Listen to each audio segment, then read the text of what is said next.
Bloomberg Audio Studios. Podcasts, radio, news.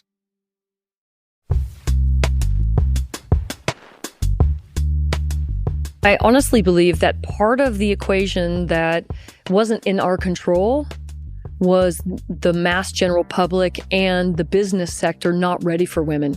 Yeah. Not ready for powerful women, not ready for women with big voices who have grand ideas. We didn't have the deep pockets. And before coming here today, I think that's the one thing that kept coming into my head was I had $0 that I could be an owner with. I didn't make money in the beginning playing soccer.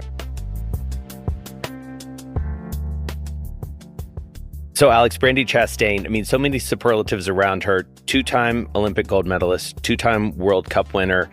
If you wanted to find the perfect lens for the past 3 to 4 decades of women's soccer, the growth, the missed opportunities, the incredible successes, it's all right there for her. She starts in 91 on the U.S. women's national team in the very first ever Women's World Cup. They win it. She gets cut from the team, but comes back for the 96 Olympics. Then that iconic moment in 1999 that sets her on a completely different journey. She is one of those people who transcended her sport. Now she's an owner, and that's what I am most interested. I can't wait to hear the back and forth about player turned owner. It's a vibe, you know. Yeah, I mean, if you think about like 91 and 99, we just remember those years. They were so important. An iconic player, as you mentioned. But I'm really interested to see how she transfers her ecosystem, her experience from player to owner, and how she plans to bring value to that franchise. So, Alex, let's keep in mind, 1999, it's this huge moment. Everybody's like, women's soccer, it's here to stay in the United States. Womp, womp. It doesn't happen, right? The WSA and WPS, those are the first and second women's soccer leagues in the U.S. They both folded. So then the NWSL, the National Women's Soccer League, comes along in 2013. So Bay FC, that's Brandi's team. They come into the NWSL this year. They're the newest team. And the twist for them is they're backed by a private equity fund. And that's a huge deal. It's very interesting. I'm intrigued. I'm going to ask her, like, how did you get this enormous private equity group to invest in team sports, in women's sports? I'm excited. And I'm also excited. What is her pitch? What is the value proposition in women's sports? I know I feel very bullish about it. I want to hear it from her. Right. So Sixth Street is the firm that she's a partner with. She and 3 other former U.S. national team players teamed up with Alan Waxman. Sheryl Sandberg's also in this group. This is a team led by Brandi that could really be the key to U.S. women's soccer from a domestically perspective, having staying power. And that has been elusive to this point. And to your point, women's sports as a growth investment, you talk about it around your boardroom, right? Phenomenal. And look, Mark Lazary recently said he finds more growth, more opportunity in women's sports than in men's sport. I think that hasn't really been commercialized, right. But I think when we look at women's sports, we won't believe where it is in 5 years versus today.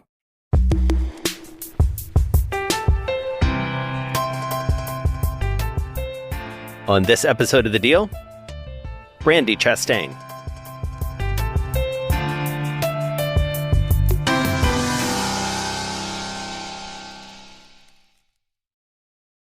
So, Brandi, we're very happy here.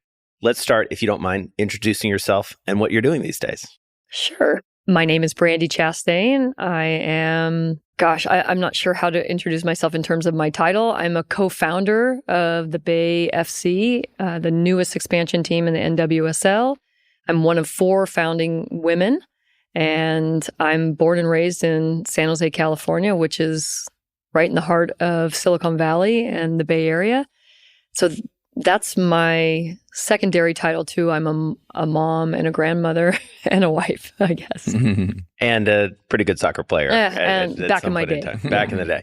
Well, let's start back in the day. We're so fascinated by you having, I feel like both of us watch this career that has mirrored soccer in this country. I think we have to start in 1999, that moment that you kicked the winning penalty kick. The world changes. What did it do for you as a human, but also as a business person? Well, first and foremost, it made me sleepless for many nights and many months. But in all seriousness, It gave a visibility to a sport, a team, individuals, not just myself, that had really been deserving since 91 when we had the first Women's World Cup in China. And 1996 was the first time we had the Olympic Games. So imagine the Olympics have been around 100 years and women's soccer is just now getting in 1996. And so I think 96 was kind of the first boost that we had that gave us the idea and the confidence that we could put a Women's World Cup in massive stadiums from coast to coast, north to south. And FIFA wasn't really interested in that. And so I think there was a big battle for us to show up and to show off what we could do. And that on the business side, as well as the footballing side of things. And so it changed that dynamic for sure going forward. We've seen every World Cup now done in this bigger way. I think for me personally, it gave me a platform to stand on so that I could just scream at the top of my lungs about the importance of women's sports, the importance of women in decision-making positions, the importance of young girls participating in sports. It created an opportunity for me to dream of a nonprofit for young girls. So many things changed that day. And in the moment, I didn't know that, not at all. And that was not the intention, which I feel really good about because I think all great things come from organic moments and genuine moments. And so I'm obviously very proud of what has happened for women in sports and women in general post 1999. Yeah, when you look at iconic moments over the last century, I mean, for me, my era was the Reggie Jackson 3 home run in the World Series against the Dodgers on 3 pitches. You look at Montana to Clark, you being a San Jose person, that famous pass. And you look at Jordan, the way he retired against Utah. To me, as an American, I felt so much pride. And I just saw that over and over again. My question to you is, I know how I felt. How did that make you feel? A, as an American, but B, as really a pioneer in a moment. I think in the moment, I was so exhausted prior to that. We practiced those kicks a lot, and that's normal, as you would in baseball, fielding grounders or bunts or whatever. So that's a normal kick. I would have taken a kick in the run of play, but this is special. You're in the World Cup. You're in the Rose Bowl. It's the final game. It's been a bend, not break situation between two teams who were so good that either one could have been crowned champion. Right before going out to the middle, our assistant coach had come up to me and said, "Hey, you want to take a penalty?" I said, "Yep, no problem. I got it." Then our head coach comes over, Tony DeChico, and he says, "Okay," puts his hand on my shoulder and goes, "You're going to take a penalty?" I said, "Yep. I talked to Lauren already about it." He goes, "Okay, good. You're going to take it with your left foot." And then he ran off.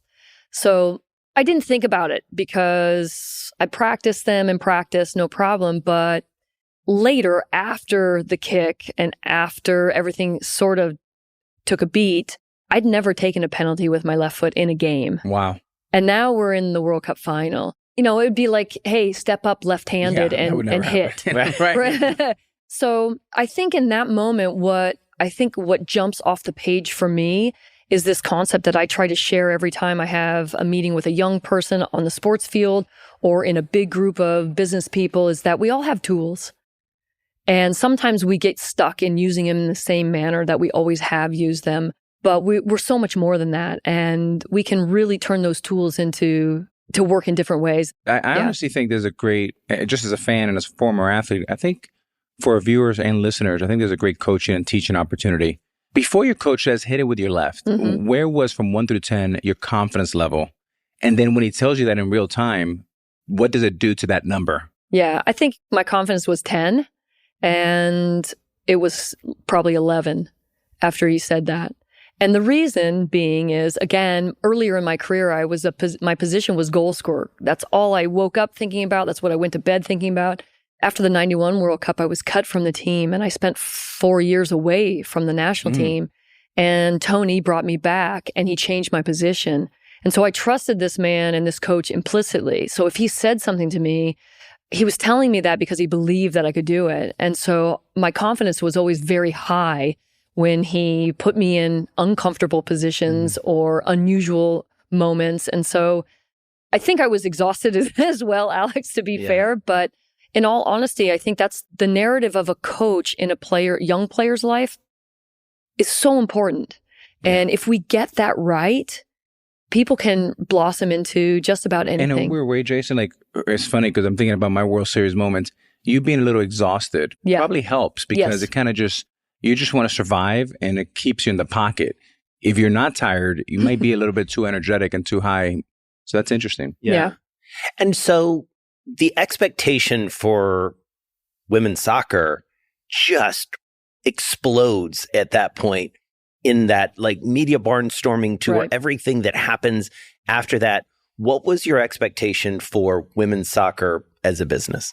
I have to tell you, I've been in this almost 5 decades. I've been loving and playing and supporting women's soccer for quite some time. And of course, I thought it would be that inflection point to a successful league that would then transform into more driven by business than by just the love and the passion of the game. And that didn't happen. So that was very disappointing at the minimum, right? So in 2003, when the WUSA shut its doors, we had a chance for reflection. And reflection is amazing because it allows you to say what you did well, to celebrate those moments, but then to recognize, okay, what didn't go well and how can we change? And if you're really good and you're really invested and you really believe, you can change anything. And I think this, as the third iteration of women's soccer, the NWSL, we've gone through a lot of hardship. And I honestly believe that part of the equation that wasn't in our control was the mass general public and the business sector not ready for women. Not ready for powerful women, not ready for women with big voices who have grand ideas. We didn't have the deep pockets. And before coming here today, I think that's the one thing that kept coming into my head was I had $0 that I could be an owner with. I didn't make money in the beginning playing soccer. I made some money. And when I say some, it's much less than what they're making now. And I felt like, okay, I could make a living, but not really great. And I was probably only one of maybe a dozen, possibly. So I don't think our illusions were too grand at that time, but we felt that how could 90,000 plus 40 million or more people tune in and have this not go somewhere? And so we've been believers ever since, but it's taken a lot of cajoling and a lot of educating and a lot of believing and then, finding the right people. Without getting too uncomfortably deep into your finances, that's not, life-changing money doesn't come to you after 99. No. Not even close. Not close. I have to work every day, thankfully. Yeah. In a good way. Abby Wambach said it so eloquently, I thought, at the ESPYs when she was standing next to Peyton Manning, if you might remember it. Her thing is, here she is standing up as Athlete of the Year and receiving this amazing, impressive award, but tomorrow she's got to go to work because the money she made won't sustain her for the rest of her life. And that's what's different. That's the difference between men and women's sports right now. And we're working diligently every day to show the value. Listen, let's talk about the 2 buckets. We've got men's professional sports and we've got women's professional sports. And what I think is so fascinating about the business sector is that we know that women spend the majority of money. And so why is everything pushing in this direction opposite of that? Why don't we go after women in sports? Why don't we get into women in sports? Because that's where the money's spent. So I think now people have finally woke up to the fact that this is the richest, deepest well of talent, intellect, opportunity that is out there. There's nothing else out there that has as many resources and as many people who can do great things as women's sports. One of the moments which was obviously critical was even before 1999, which is 1991. And, that first World Cup and opened a lot of eyes. Could you have imagined in 1991 when I believe you got $500 for winning the World Cup? That's right. No prize money for the team. That was just a bonus, I believe, that U.S. Soccer paid. Could you have imagined, or was it your assumption that, of course, one day it would be like this? Yeah, I think that's a great question. And I think in the moment, that's not what we were thinking about, right? Mm-hmm. We were playing a game that we loved, that made us feel individually accepted, wanted, good about ourselves, and that we could collectively come together from all the corners of the United States and create this beautiful harmony on the field, born out of competition. Like, I think this is something that is really important and something that I stress all the time, that, you know, competition for women has historically not been a good thing because there's only been one seat at the table. And so we have to compete against each other. We couldn't support one another. But this team was a beautiful example of how if Alex and I were fighting for the same position, we could still be great teammates.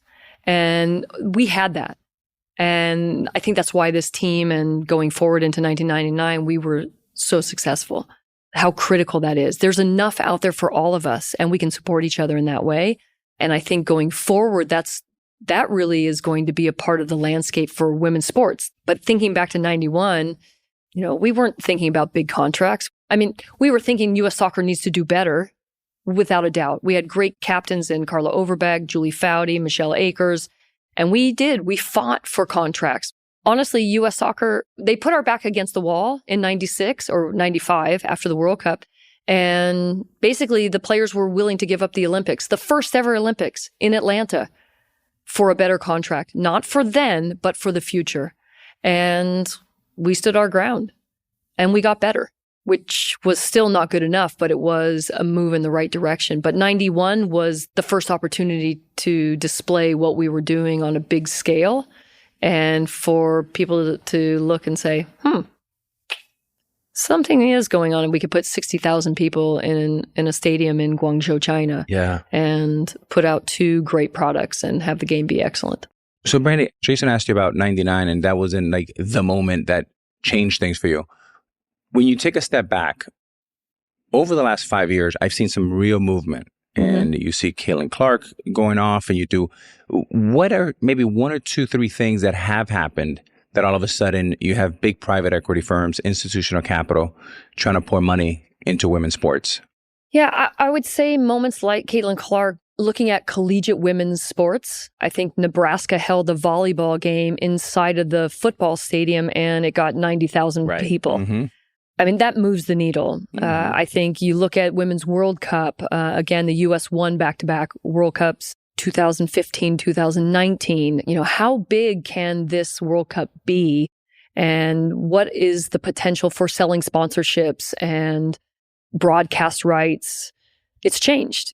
Honestly, FIFA didn't believe and wasn't interested in women's soccer, but as a vehicle of equity, they had to be, even though it wasn't equitable in the funds, but we're getting there, and that's important. It's still frustrating. There's still opportunity out there to be better. And I think, Alex, to give you more examples, I think every day we're seeing young girls signing up, participating in sports of all kinds. So we're onto something. And I think everybody on the outside, those people who were uncomfortable maybe in women's sports, are now finding interest. They're finding that it's valid and that they want to be involved. I think transparency has been one of the things that have actually helped women's sports and the trajectory of it. And I'll tell you what I mean. When you look at the ESPN numbers, for example, we can now see them. The audience, the viewers can see them daily, almost weekly, right? And when you looked at the Final Four last year, what was comparable was the viewership and the ratings. Yeah. But I'll tell you what wasn't comparable is how the media companies value and what they pay or don't pay for women's sports. And the reason why we're so bullish at A-Rod Corp and women's sports, and of course we own the Timberwolves and the basketball links, and now we're looking at a third sport, a second sport in women, a third sport to own in the world of women's sports, which we're very excited about. And I would even take that example that you gave about the basketball and go all the way down to the size of the weight room. The fact that the women had like 20 weights, literally, and the men had a 5,000 square foot gym, basically, in the hotel. So even when your organization, like the NCAA, doesn't support you in the way, even though the numbers are even, it begs a lot of questions like, what is going on? why are we so afraid of this environment? I can't tell you, is it a gender thing? Is it a sporting thing? I do think there's a rewiring of the brain that has to happen. It's not a zero-sum game. I actually make a different argument that the more you compliment and reward women, the better it is for sports. And when everything rises, all boats rise. It's not like women get more, we get less. Right. I don't see it that way. One of the things that you alluded to, Brandi, in that post-99 era with the WUSA and then the subsequent league before the NWSL, I mean, if you look at it from a pure business perspective, there's essentially no sustained investment. We were talking about this. You think about the Lynx, the WNBA, they're 26 years in. Right. Why didn't people stick with it longer? I can't answer that because I wasn't the ownership group, but I think what I would assert is that it was a passion play. It was, my kids are playing. Yeah. We love it. We want to be a part of it. We want to help grow it. I think at that time, Alex, to your point, it was, if you exist, then there is less. And we don't want that to grow. So I think there was an actual tamping down of the interest on it. Major League Soccer has been around for a long time. They are supporting a group that I work with in Women in Soccer who are trying to make soccer opportunities accessible for more women and marginalized groups. And Major League Soccer is supporting our career fair. So that is phenomenal. But it's taken a long time for us to coexist in a way that I've always said it's soccer. Baseball doesn't have a natural competitor, right? Does not have a natural competitor. It's a traditional American sport. And for us, I think soccer did feel slightly threatened at times because of women's soccer. Instead of seeing it like you saw it, which is, hey, we're going to do soccer together. We're going to make it so great. It's going to be undeniable. We are the world's leading sport by far. There's nothing out there that compares to us. So why wouldn't we raise this boat to be on this level? And so during that period of underinvestment and candidly, like failure of leagues, what does that feel like from your perspective as someone who's devoted her life to the sport? You're playing and then ultimately coaching. Like, what are you seeing and what does that disconnect feel like as you're kind of looking around, probably like mildly bewildered? Well, I think there's two sides to this. I think there is great opportunity, and I think there is, of course, disappointment. And on the disappointment side, it's just how can I do a better job of sharing and making other people see the value of this? And, you know, we thought for a long time we had done that, and we had broadcasted this, the biggest game in the world for women's sports at the time, and we still weren't getting that traction. And again, to your point, Alex, about, you know, listen, people need to be rewired. I think what's been happening in business for so long is the way we do things, right? That's the culture. We've already been doing it like this. It's been successful. Don't tell us how to do what we do. When that's not what we're interested in. What we're interested in is growing opportunity. Coming up, we discuss Brandi's transition from being a world-class player to being a team owner. Plus, how Sixth Street's investment in her team, Bay FC, potentially shifts the future not just for women's soccer, but all of sports.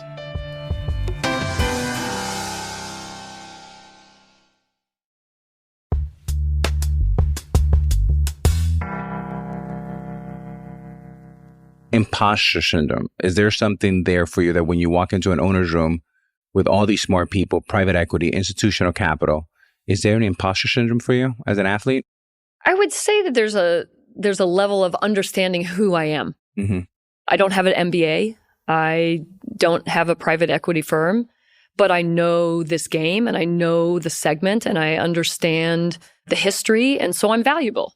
So in that way, I'm not pretending to be someone I'm not, and I'm open to learning and growing. So I'm not afraid to go into those meetings, but I'm also, you know, willing to say, hey, can you say that again? Let's talk this over. Let's find a better way. And as a former player, what are one or two, three things that you've learned as an athlete and a player that you wish owners did for you that now you're thinking about doing for your players to bring value and make it a better experience? Well, I have to say there's one that stands out above the rest that in men's sports nobody will talk about.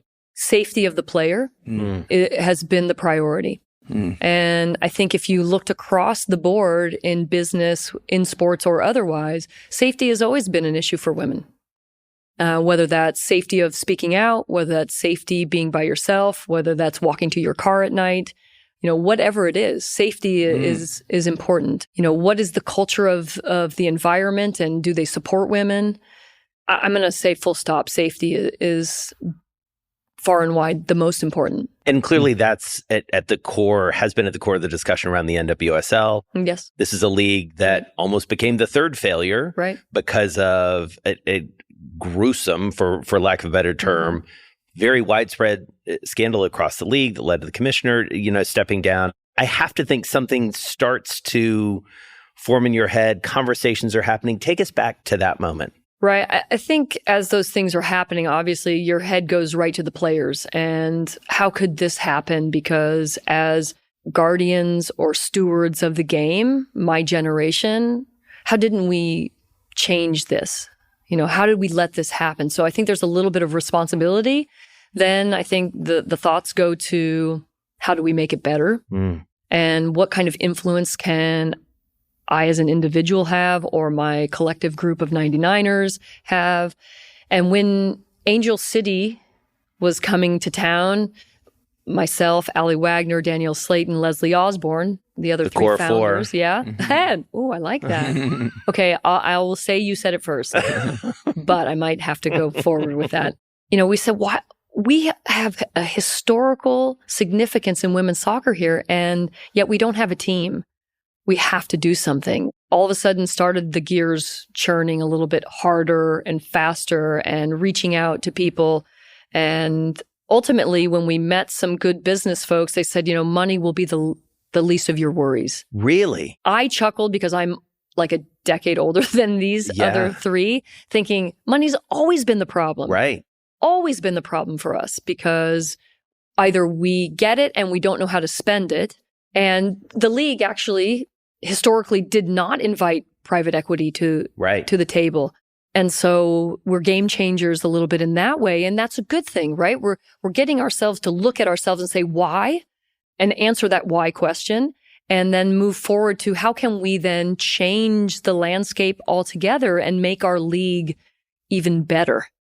And so that conversation started happening right away. So 6th Street, you got to think, well, if they're looking at all their data and they're looking in data room potential and forecasting, and they're investing, our viewers and listeners should be, is there something we should be investing in?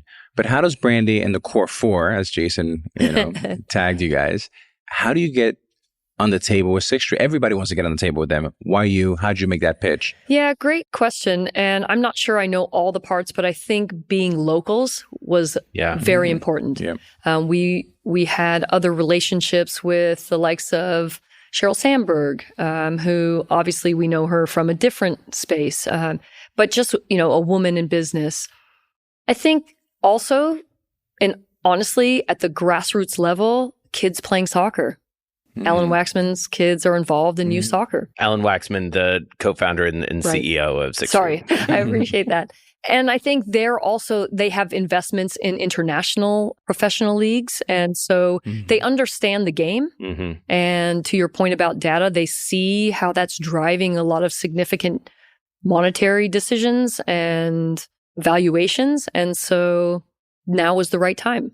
And is it fair to say, Brandi, that as you guys start talking about this and you sit with Alan and the 6th Street team, it's got to feel different, the types of questions they're asking than WUSA days and subsequent? I mean, did it feel different in terms of their approach?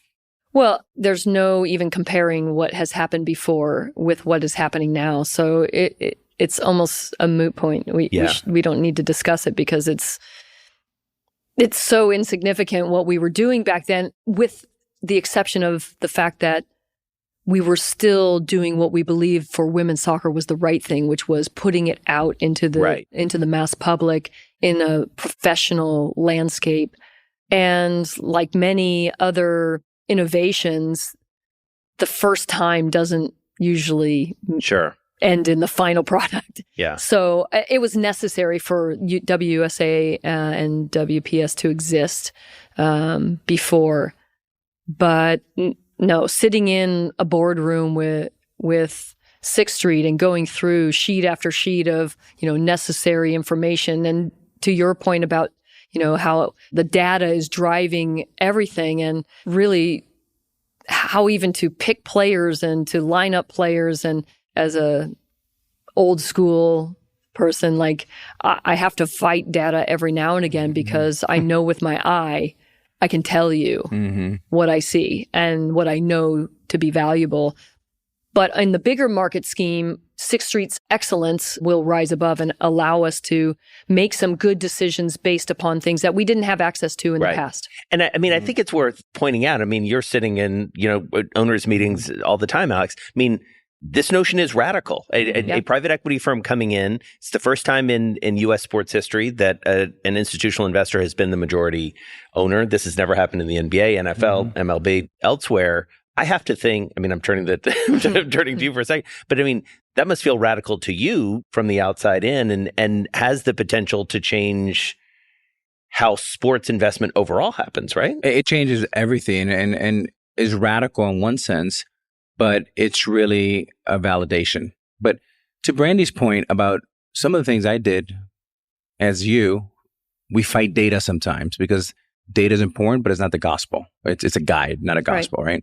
And the three things we did that were not really P&L builders were we built an owner's lounge because we wanted to cast a net to have people like yourself and Jason come in where Mark and I can visit and spend time with people. Locker room, the importance of locker room. We want players coming in early and leaving late. So casting a net that's really friendly environment for players. We know the difference between a great locker room and a poor locker room. And then thirdly, a family room. And then they said, why family room? Where's the P&L? I said, it's the single most important asset are our players and their partners. The reason I know is my girls were raised in the Yankee family room. So it is important. And happy partner, happy player. And that's really three things that were really contrarian to numbers, but really have paid tremendous dividends to our players, and it shows in our record. Yeah, and I think some things you can't put on paper, right? You can't quantify it. Yeah, you can't. And I think peace of mind, safety, health, and wholeness are aspects of the game that without those things, batting averages go down, errors go up, you don't win pennants, and fans don't buy your merchandise and they don't buy tickets. And so anxiety goes up. Revenue goes down, right? Exactly. Brandi, Alex mentioned earlier, sort of, confidence level. I'm going to turn that question a little bit to you now as an owner.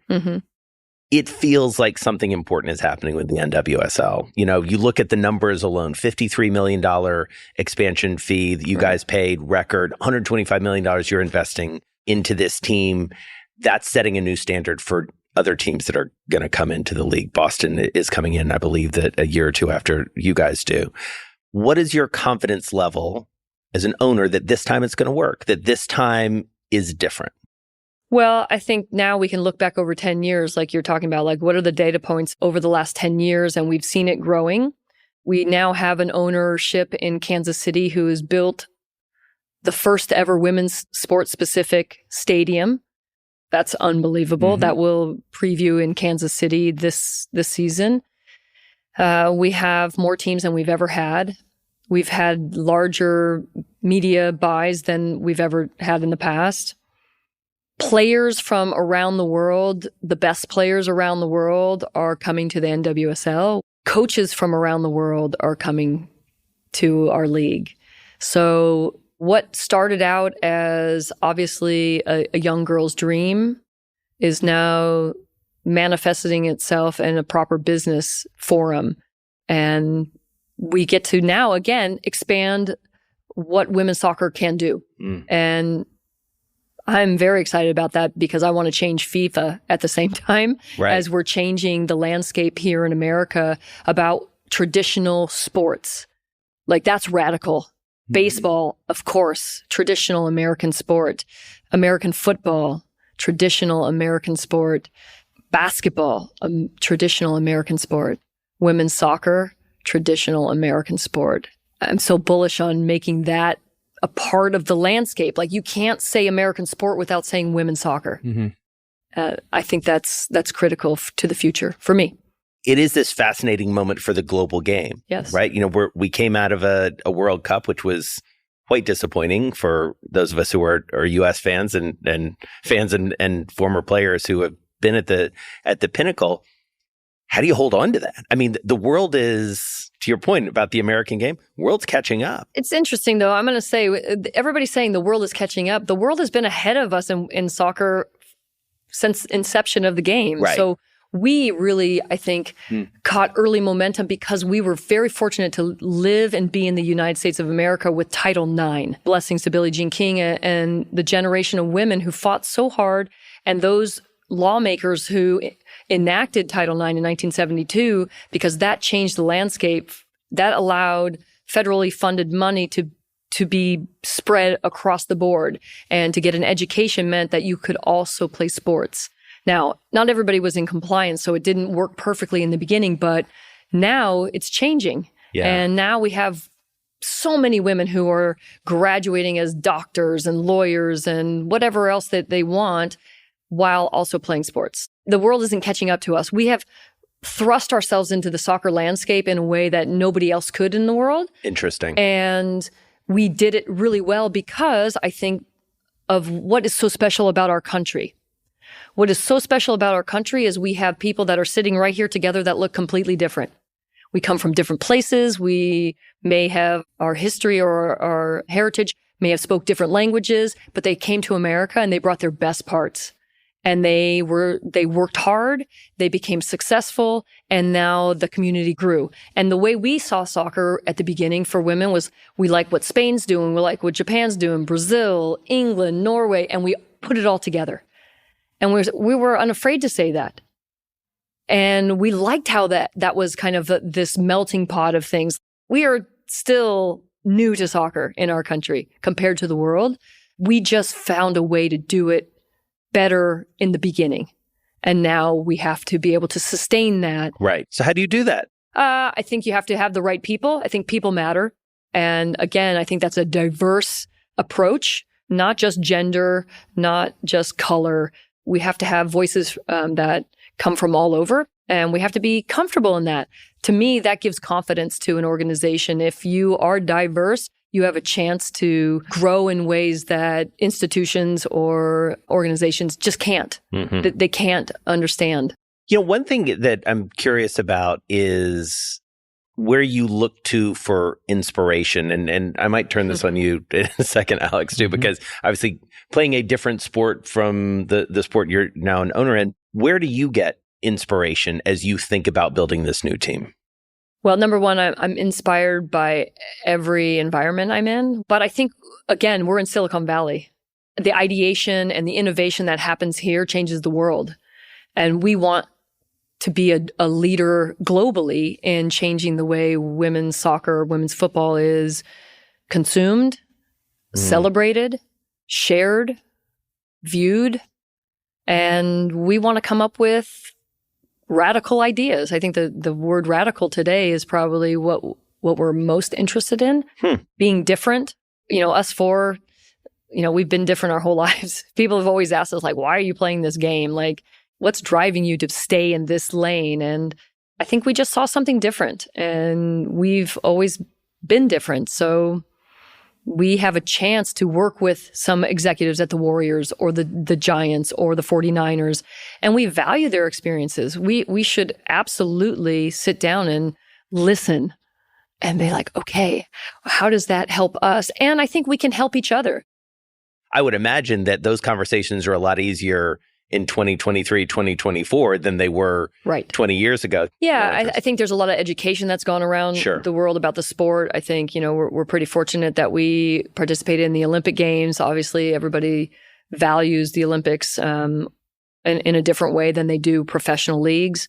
The 99ers were a collective of trailblazers, to be honest with you. We had a leader in Mia Hamm who was thrust into the spotlight and carried herself so humbly and so honestly and so team first that it just endeared people to what it is that we were doing. And it wasn't even big at that time. So, what's happening now, just, think about how we've been spinning those wheels for so long. We finally got the traction to make a bigger difference is really phenomenal. Again, it all comes down to the people and the culture that we want to create for every single person who sets foot into our stadium or onto the training ground or into the locker room, into the boardroom, is that they're valued, they're respected, that they have something to contribute to the outcome, and that they also will be leaders at some point. And Brandi, as an owner, player turn owner, what has been the biggest surprise, if any? And is there any owners out there that you're looking at, studying, and basically trying to learn from? Well, I'm trying to learn from everybody. I'm as naive as a new day. Like this is not my specialty. I think we're very fortunate that we have started with 6th Street and that we have this opportunity with this institutional capital to march forward in a big way. And that, I think, right there sets the foundation for the type of group we can be and team we can be. I talk to a lot of fans. I mean, people stop me everywhere. Dog park, the golf club. And they're like, we are so excited about your team. And then I ask them why. Tell me why. And they're like, we haven't seen it before and we want to be a part of it and we can't afford something else. We grew up playing the game.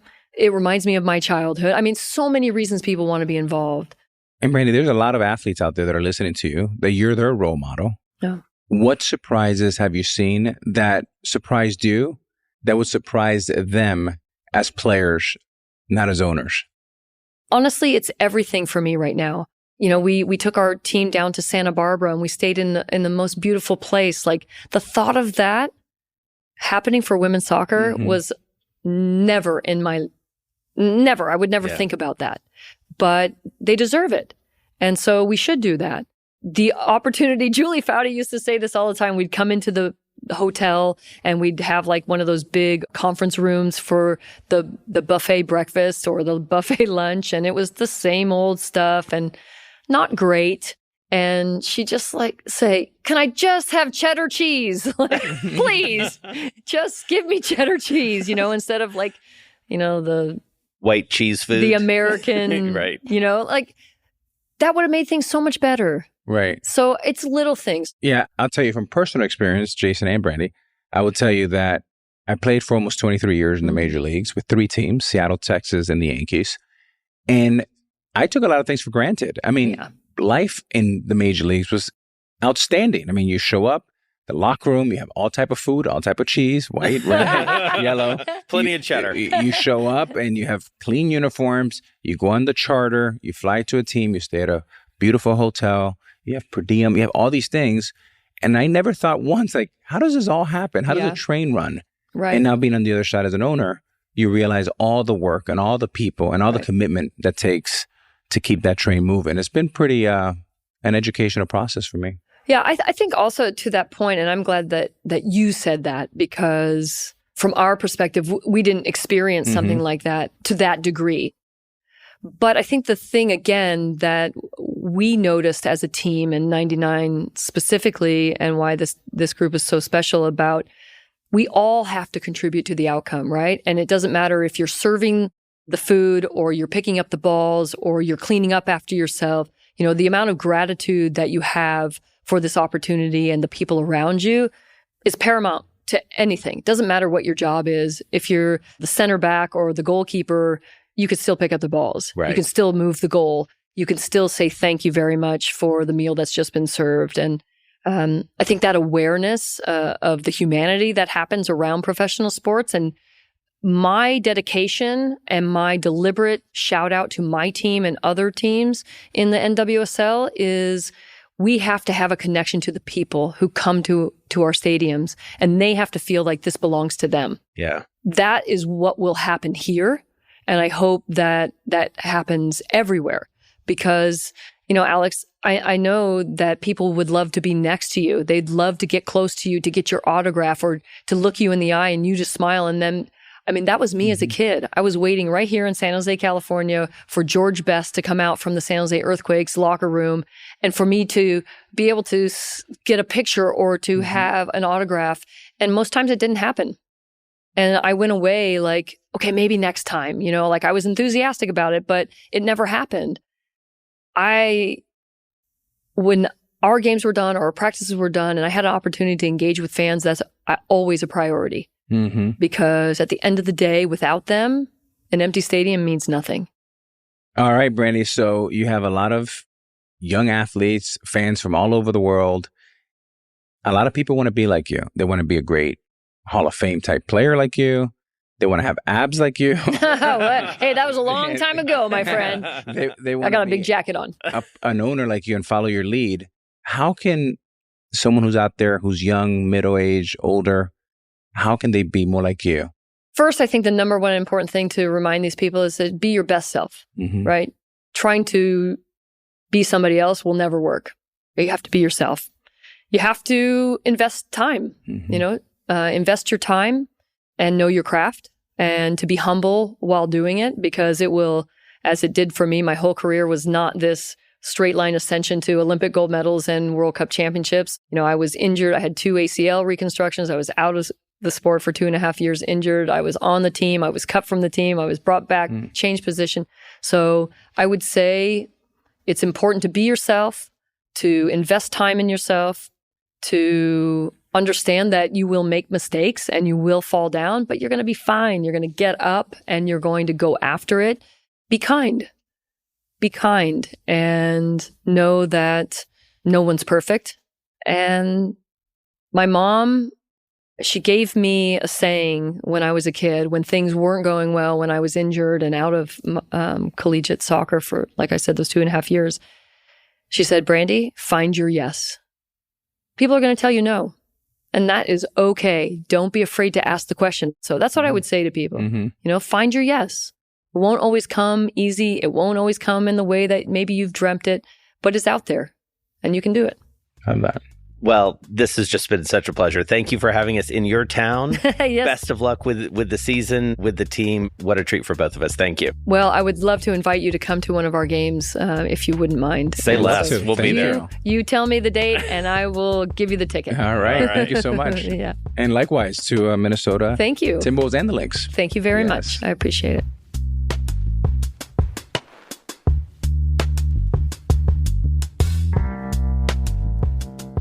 The Deal is a production from Bloomberg Podcasts and Bloomberg Originals. The Deal is hosted by Alex Rodriguez and Jason Kelly. Our producers are Victor Iveas and Lizzie Phillip. Our story editor is Siddhartha Mahanta. Our assistant producer is Stacey Wong. Blake Maples is our sound engineer. Rubab Shakir is our creative director. Art direction is from Jacqueline Kessler. Original music by Blake Maples. Casting by Dave Warren. Our managing editor is David Ravella. Our executive producers are Sage Bauman, Jason Kelly, Adam Comiskey, Kelly LaFerriere, Ashley Honig, Trey Shallahorn, Kyle Kramer, and Andrew Barden. Additional support from Rachel Scarmuzino, Elena Sausangelis, Vanessa Perdomo, and Anna Mazarakis. David Dominguez is our director of photography. Our camera operators are David Nicholson and Paul Overstrom. Alex Diakonis is our video editor. Our gaffer is Peter Dendrinos. Our grip is Alex Ajayi. And our production assistant is Maya Destefans. You can also watch The Deal on Bloomberg Originals, on YouTube, and Bloomberg Television. Subscribe to The Deal wherever you get your podcasts. Thanks for listening.